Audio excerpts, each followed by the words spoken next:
Welcome to today's episode. We are delighted to introduce to you what Elpa is. And we have a representative from Elpa who is going to take us through the organizational journey, the impact, and the mission. Welcome to the podcast. Thank you.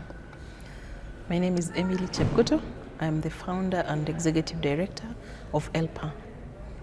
Thank you. Emily, what is Elpa? Yeah, thank you very much, Yasmin. Yes. Elpa is an acronym. Yes. Yeah, in full it is Elevate Livelihoods, Peace and Advocacy. Okay. It is a non-profit organization registered as a public benefit organization in Kenya. Okay. Yes, and we came to bridge the gap between the government and the community by amplifying the community voices. Okay. Yeah. First, we work under thematic areas, and we have 3 thematic areas. First is health advocacy. Yes. Then the second is livelihoods empowerment, and then we have peace building and governance. Also, you can just tell us that Elpa is an NGO. Yes, yes. that deals with 3 Actually, thematics. it was registered initially under the NGO Coordination Board, but as you know, we have transited from the NGO to the public benefit organization. It's true. Yeah, so we are a public benefits organization. Okay. Yes. So when was Elpa formed? Yeah, thank you very much. We formed Elpa in the year 2019. Okay. Yeah, initially we used to operate as a community-based organization, yeah, whereby we were doing community service, generally giving back to the community. And what we used to do is bringing ladies together. We have the monthly contributions, the ones we call chama, and then maybe we identify a community with needs, like we go to a school, we do mentorship, we give them pads. We also talk to the girls and boys, and we also used to do anti-jigger campaigns. Okay. Yeah, we realize in our community we have some people that are affected by jiggers. So we used to partner with other organizations like the Ahadi Kenya. They do mainly jigger activities, so we used to partner with them. They bring the medication, we partner with the medics. We also used to have medics among our group members, whereby they bring the expertise. Yeah, it's not only about washing the jiggers, it's also about the treatment. So we used to do that, and we realized that in the community we have so many needs, and the CBO was limiting us in working in just one area, like one ward. Yeah. Like we were registered in Kapsoya ward. So that one brought the thought of us going national. That's why me plus a few people, we decided to come up with the Elpa. Yeah, we came up with the name Elevate Livelihoods, Peace and Advocacy. Yeah, because generally we are trying to elevate the people's livelihoods. And you see, when people are peaceful, their livelihoods is elevated. So definitely. Yeah, that's why we came up with the thematic areas. That is the health. First, you have to be healthy to be peaceful. True that. And then livelihoods empowerment. Yeah, you have to be empowered to be peaceful. Yeah, you know, most of the time conflicts come as a result of not being empowered. It's very true. When you don't have something to eat, you know, in a little ile asira naturally, and you bring conflicts. So that's why we came up with that thematic area to help people to elevate their livelihoods. And then peace. Yeah. Once we are healthy, we are empowered, we become peaceful. And then we look at the good governance. Okay. Yeah, because it cuts across. Emily, umeanza na kusema it was just a chama. Yes. Sisi wengi tuko na machama huku. Why have we not registered as a CSO? Why? Tell us how we can register as a CSO. What came into mind? Because tuko na machama, but all we do is merry-go-rounds. Okay. Yeah, atujefanya campaigns. We don't know how to. We don't know how to do them. Ahadi. Yes. Thank you very much, Yasmin. Yeah, true. Almost all the women are in 1 or 2 chamas. Yeah. And mostly these chamas are for self-help. Yeah, that's why we have categories. We have what we call self-help groups. We have youth groups, and we also have community-based organizations. Okay. They are limited. Their scopes are limited to, like for youth groups, is for a ward. Like we have Kapsoya ward, we have Soi ward, we have Maiben. So these are limited to wards or even county. Yes. Yeah. So for the self-help groups, basically is for improving the livelihoods of the members of the chama. Yes. Those are the categories we have for the self-help. sorry. Then we come to the CBOs, the community-based organizations. Yes. That one is to come to bridge a certain gap in the community, mostly to help in a certain need in the community. For instance, you can have the same way we have the thematic areas, you can also have CBOs to be able to deal with a certain gap in the community. Okay. Yeah, for us, we were dealing with the health gap in the community, like doing mentorship to girls, because you realize in the community you have challenges like early pregnancies, we have jiggers, yes. We have maternal health issues, so you can form the CBO and concentrate on a particular gap that you see that you can tackle in the community. Yeah, so the registrations are different. We have for the self-help groups and youth groups, they are done which in is Chama. Yeah, those Chamas now. Yeah, that one is done in the county. Okay. There is a Department of Gender and Social Protection. So under the social services, that is where they register the Chamas, the self-help groups. Yeah. Yes. CBO the same, but the requirements are different. What are the requirements? Yeah, for the self-help groups, I think the requirements are they need to have 15 people, minimum of 15 people. Yeah, they need to have a constitution. They need to have copies of their IDs, and then they are registered. They also pay some amounts. I think more details are in the department, but basically some amount for training, and then they're also given the IDs. Okay. Yeah, and then Emily, well, let me cut you short. When you say they need a constitution, do you know you're talking to kila mtu? When I say in a layman's constitution, language, it's just a document, yeah, with the set rules to govern the chama. Yes. Yeah, you know, when people come together, of course, we need to come up with rules on how we are going to manage ourselves to avoid the conflicts. Yeah, because many a times people have conflicts, but when we refer to the rules that we have set, it will be able to guide us on how we are going to govern ourselves. In case there's a conflict, how we are going to resolve. In case we have money, how we are going to do it. And also it has officials. Like the common ones are the 3 common officials. We have the chair, we have the treasurer, and we have the secretary. Basically the chair is to chair the meetings and to control all the activities of the chama. And then for the treasurer is to keep the monies, because they come together to collect money, so they have to be kept safely. Yeah. And the treasurer is the custodian of the money, but they're also supposed to open a bank account.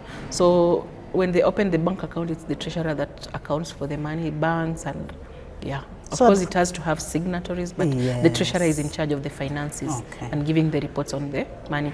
And then we have the secretary. The work of the secretary is to take minutes. Wherever they meet, they have to take minutes to guide them on what was said, what was passed, the resolution, so that they can be referred during the next meeting. Yeah.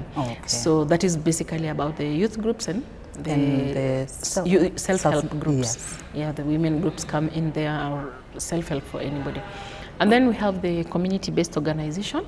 Yeah, that one, the requirements for registration, it needs a minimum of 30 members. Okay. I think with the constitution, the same things actually, but now the difference between these ones, they come in to help themselves to improve their livelihoods. But this one, maybe to come and fill a certain gap in the community. Yeah, for instance, unaweza pata kuna hata mambo ya agriculture, mambo ya governance, they can come basically kushughulika tu na uongozi.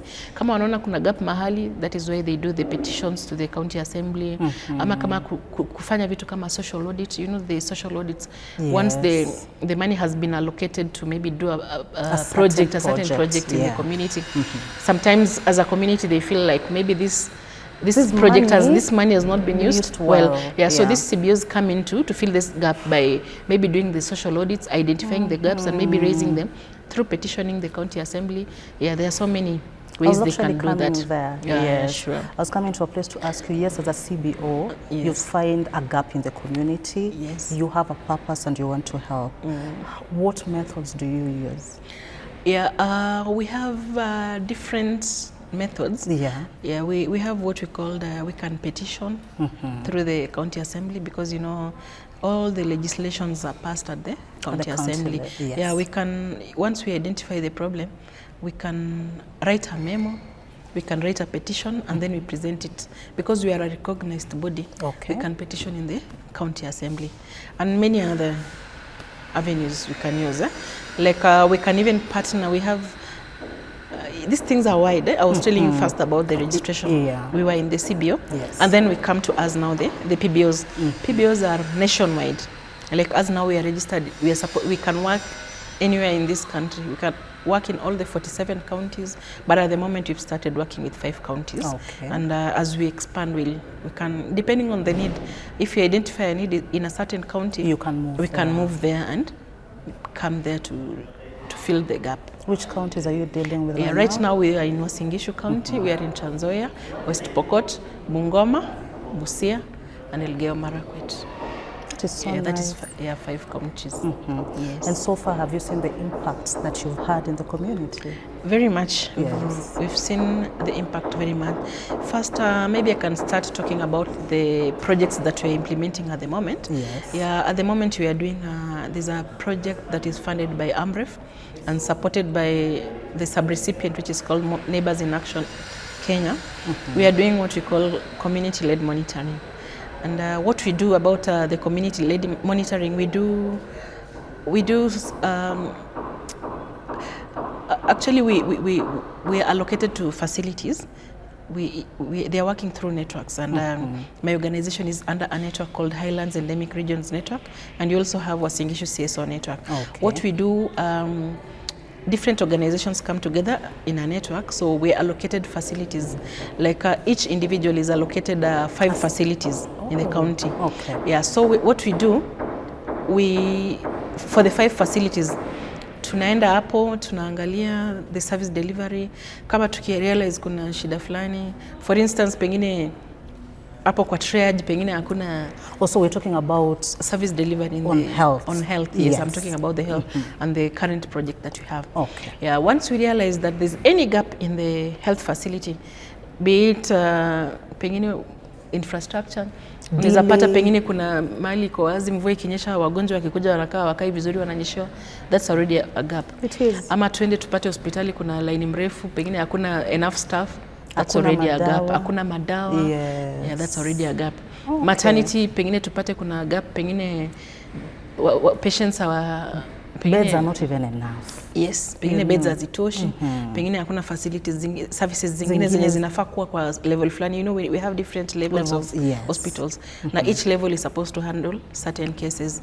Yeah, that one maybe we'll need to engage somebody in future. We talk about the levels. Okay. Yeah, so tukienda tumefunzwa, so tunajua what to expect in each level. Kama ni dispensary, tunajua dispensary inatakana ku handle to a certain level. Yes. Kama ni level 2, 3, 4. Level 2 is actually the dispensary. Level 1 is the community yenye inakuwa handled by the CHP.